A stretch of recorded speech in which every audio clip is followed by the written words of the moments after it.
Thank you. I'm going to hold my paper on the podium. So excuse me. Good? All right. Thanks for having me today, guys. Congratulations and thank you. And I mean that really, really seriously.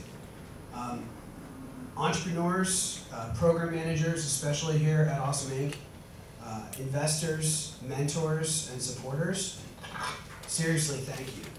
This stuff isn't easy. Actually, it's really, really hard. I contend that starting businesses is a contact sport. This is the first step, showing up. There are a lot of other things that you could be doing with your time. A lot of things are probably more clear, less ambiguous, from an entrepreneur standpoint, from a mentor standpoint. But the first thing that everybody did here today on a Wednesday afternoon is showed up. And that's what people don't understand about entrepreneurship and about startups is the first step is showing up. Specifically to the investors, thank you. Thank you for the chance and for the opportunity. You are creating possibilities. For the mentors, thank you for sharing your experiences, your knowledge, your successes and your failures. And thank you for showing the entrepreneurs who've worked in this program over the summer that there are other crazy people like them in the world. That's a huge validator. I mean, this is a very lonely thing, starting a company. And being able to share those stories and share those experiences with others is very important. Helps you get through the day, and most of the time it actually helps you get through the night.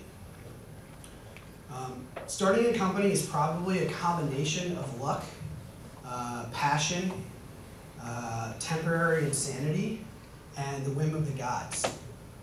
There's a lot that has to do with starting a company that is out of your control.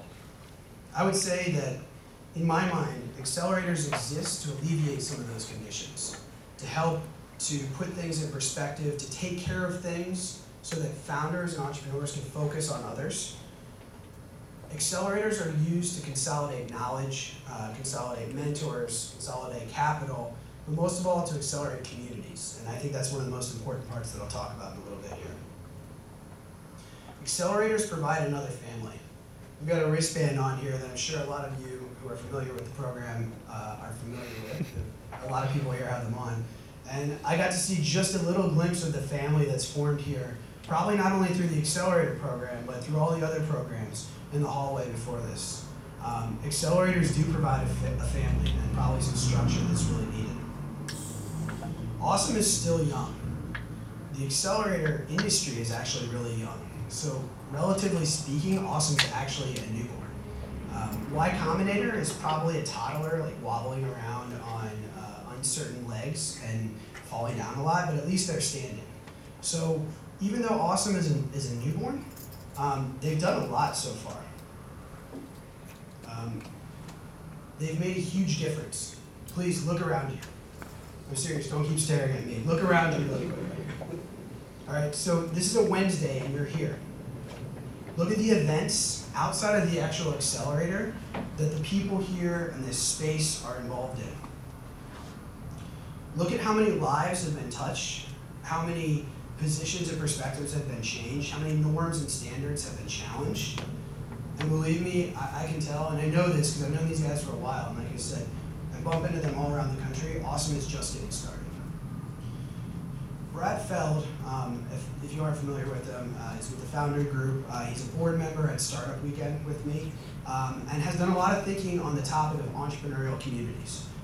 So I'm going to kind of call on some of the maxims that he's using here. Entrepreneurial communities can be led by a small group of people, but that group of people must be entrepreneurs. The reason for this is this life's work, building a company, is not easy. It's very hard, as I said. It's very interesting. It's very different than anything anybody who hasn't done it has ever experienced. And so a community, an entrepreneurial community, must be led by people who have been through this experience. If not, it's contrived. And I think that a community needs to be built by entrepreneurs to be sustainable. Entrepreneurial communities do not coalesce overnight. Brad actually posits that it's probably a 20-year endeavor to take a community from start to finish in terms of non-entrepreneurial to an entrepreneurial. I don't know if it's a 20-year endeavor, but I would say that it's at least a decade-long endeavor. Things don't happen overnight. Success is built actually on a lot of failures. And I would say that tangentially speaking, Accelerators don't happen overnight either. You can't just have one class in an accelerator. I'll speak a little bit more about my experience at Kauffman here in a little bit, but seeing accelerators and seeing kind of the bubble of accelerators that has happened, a lot of investments come in for just 1 year, just one class, just a few teams. The reality is that multiple cohorts of classes and teams and companies are needed. Not because you need more press necessarily, not because you need that next wave just because. It's because the alumni from the organizations that go through, the mentors, the investors that participate, become employees. They become board members. They become mentors. They create connections. They create capital. And so you have to look at this in a long-term, long arc situation. So not only are entrepreneurial communities not created overnight, accelerators aren't created overnight. Awesome wasn't created overnight, and it's been here for 3.5 years now, and I'm guessing that it'll be here for at least another 3.5 years, probably a lot longer. But know that the work isn't even close to done. Finally, entrepreneurial communities possess a full stack. I think this is really interesting. We're sitting in here, we're going to hear from companies and entrepreneurs who we would consider pretty far down the road. They're still startups, but they've got something together. I guarantee there's technology. I can guarantee you they can talk to you about what kind of funding they're looking for, why, what their next steps are. But an entrepreneurial community begs a full stack. You have to have resources, tools, events, things like that, for people to be able to access the community, even at the novice level. And then we have to have focused tools, events, and resources for people who are further along. This is really important. And I think that looking at what Awesome does, and I'm going to have to look at the paper for this one because I can't remember them all, but the people here are involved in things like obviously the accelerator, as well, Awesome Labs, Mobile X, which we've had in Columbus, right? Lexington, Kentucky Entrepreneurs Hall of Fame, Young Entrepreneurs of Lexington, Five Across, I can go on. Awesome understands the full stack. So while we're here today to look at the teams who've gone through an accelerator, this resource in the community that is Awesome spans all of that and is actually working to change a community, not just a few people's lives and not just a few companies. So I examined Awesome's mission a little bit more. Like I've said, I've known these guys for a while. We've worked on a few different things. We've got Startup Digest in common, Startup Weekend, but I went back just to the mission. It's on the front page of the website. I think it's really interesting. It's really simple, but I'd like you to consider a few things. The mission is this: establish and grow high-tech, creative, entrepreneurial companies and communities. Really simple, right? So let's break this down. Establish and grow. These are actually two very distinct challenges. You can't grow before you establish. And I think a lot of communities around the country and around the world that I've had a chance to observe think about growth quickly. I think that a lot of resources that exist in communities around the country exist for growth companies, exist for that part of economic development. They aren't focused on the establishment. Establishment doesn't, again, happen overnight. It takes tries, fall downs, failures, and stand-ups. It takes day after day after day, and until you establish something, you can't grow it, whether that be a company or an entity that's helping these companies. So what I see Awesome doing, what I see all of you doing, is participating in the establishment. Not the establishment as we know it, as we probably hear at the conventions these days, but this is talking about establishing something, establishing a root and a foundation. And I think that this is one of the most important things that you guys state, to say that we're here to establish and then grow. Entrepreneurial companies. That distinction is not given the value that it should be. And I can't emphasize it enough. Chambers, groups, resources, most often focused on big companies. They focus on retention, they focus on attraction. This is traditional economic development.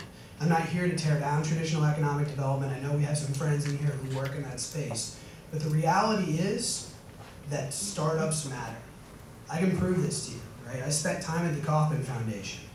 Biggest foundation in the world committed to entrepreneurship, the one that looks at the empirics of what we're talking about. So why do startups matter? Because in this country, in the last 30 years, all net new jobs come from firms 5 years or younger. So think about that for a second. Big companies, call it GE, they create jobs, but they also destroy jobs, right? People are laid off. All net new jobs, all growth in this company, in this country in the last 30 years, comes from firms 5 years or younger. That's a significant stat.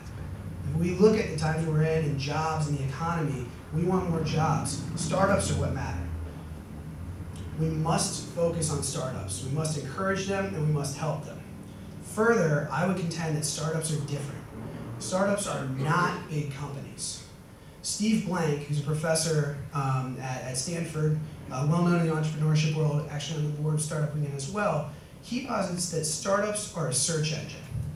They're actually a mechanism searching for a repeatable business model. When they find that business model and it's repeatable, then they press on the gas and they grow and they go to kind of a corporate level, hopefully one day. The reality is that startups are different beasts. The emotional, the personal side, the business dynamics, customer acquisition, everything you can think of, they're different.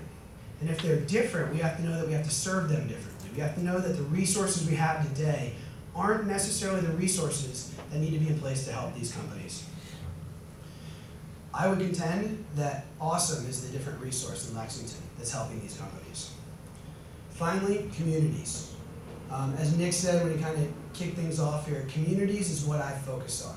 It's what I'm passionate about and was the majority of my work while I was at Kauffman.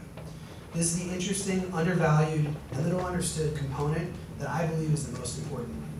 During my time at Kauffman, I traveled around the world, and I found and looked at, participated in, studied, and tried to reinforce entrepreneurial communities, or the buds that could be entrepreneurial communities in the future. Startups need support. They need it professionally, they need it personally. I'm sure all the entrepreneurs here, not only through the program, but you in the audience have known those personal support systems that you need from people, from communities. Startups also need, for instance, first employees. You don't necessarily have to be a founder, in my opinion, to be an entrepreneur. What if a company has 2 or 3 founders and they're looking to grow? Is our community, is our society conditioned to be able to go out and work for a startup, knowing that I might have to change my LinkedIn profile in 6 months, knowing that it might be down the toilet in 12 months? So it's really interesting to start thinking about, what if the founders exist, but what if everything else isn't there yet? What if the employee base isn't there yet? What if the professional services that we need, the banking, the accounting, the legal work, anything like that isn't in place, because you can't treat a startup the way that you treat a large established entity. So building communities is one of the most important things that we can do. Entrepreneurs, generally entrepreneurs, we're born, we will start something, we will run through walls, we will bounce off walls, get back up and run through it again. But the reality is that we need to build communities to support entrepreneurs. We need to condition people to understand what it is that we go through. Not necessarily so that they can go do it too, but so they can support us, so they can be first customers, so they can be at a dinner party with us and hear the word entrepreneur and not think unemployed. These are little social dynamics that make being an entrepreneur more difficult. And if we can condition society, condition our communities to support this, we'll watch more people take these steps, watch more people grow. All of this is being done right now, right here in Lexington. You are all a part of it. You're also a part of it when you have a cup of coffee with someone. You're a part of it when you listen to somebody. You're a part of it when you make a referral. You're a part of it when you tell somebody that was a stupid idea and you need to do better. It's an important part of it as well. I think that we need to make sure that we understand that even if we're not building a company, even if we don't even know anybody building a company, we are a part of a community that was built by entrepreneurs. It doesn't need to happen in Austin, Boston, Boulder, or the Bay. This country was built by entrepreneurs. In fact, Lexington was built by entrepreneurs. We're looking at a wall over here with entrepreneurs from all over Kentucky. So the reality is that it doesn't need to happen in the quote-unquote hubs. This place was already built by people who founded companies, who went against the norms, and who will continue to go against the norms. Awesome didn't wait, and neither did the entrepreneurs who are in the audience here today. They didn't ask for permission. They didn't ask for somebody to help them off the bat. They had a crazy idea, and they went for it. There are next steps for both Awesome and the companies in the audience that we'll hear from in a little bit here. Those next steps require runway. They require connections, sweat, and faith. But we're here today only because they and you decided that we would be here. I know Awesome has decided that they'll be here tomorrow. How big of an impact that they decide to have and how fast that impact happens, really it depends on us.